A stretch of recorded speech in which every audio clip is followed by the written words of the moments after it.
یو ورور پوښتنه کړې ده چې دا خبره چې مشهوره ده، حب الوطن من الایمان، د وطن سره مینه د ایمان دی. نو آیا دا حدیث دی او کنه؟ جواب دا چې دا حدیث نه دی. داسې خلکو کې مشهوره ده خو دا حدیث نه دی، حتی چې صحابي قول هم نه دی، بلکې هسې یوه عربي مقوله ده. بیا دا خبره څنګه ده چې وطن سره محبت د ایمان برخه ده؟ نو د ایمان برخه ګرځولې نه دي پکار، البته دا یو فطرتي څیز دی.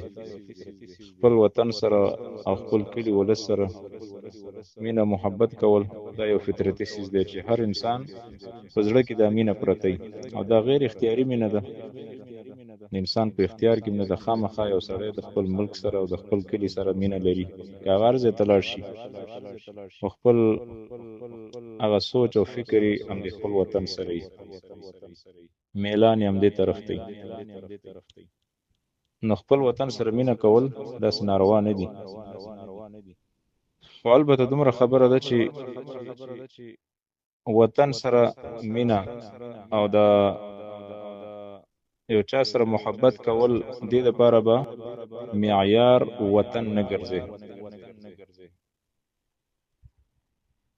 مثال داسې چې یو سړی دی، هغه ستا د خپل هیواد دی، هغه که هر څومره فاسق فاجر وي ته هغه سره مینه کوې، ځکه دا مې خپل هیوادوال دی وي.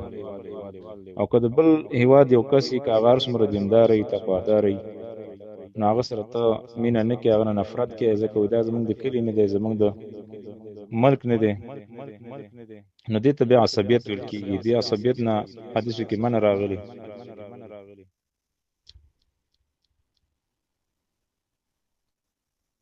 نو دې وجه نه که یو سړی دی، هغه ستا د خپل کلي ولس دی، حتی چې ستا کور کې اوسېږي، ستا د خپل پلار بچی دی، او چې هغه فاسق او فاجر دی، بې دینه دی، هغه نه به ته نفرت کوې. دې ته ویل کېږي الولا والبرا. د الله دپاره یو چا سره دوستي، الله دپاره یو چا سره دښمني.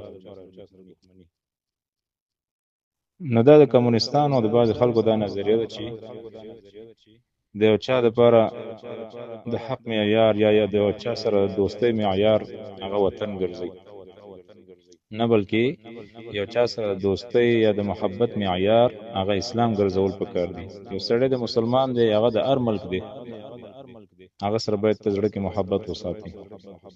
همدغه موږ نه اسلام غواړي. صحابه وګوره، یو ځای بل ځای نه راتلل، یو بل سره څومره مینه او محبت و. انصار او مهاجرین څومره یو بل سره محبت و، ځکه هغوی منځ کې معیار چې ټاکلی هغه اسلام و، هغه وطنیت نه و. دا یې نه وی چې دا مهاجر دی او زه انصار یم، دا خبره پکې نه وه.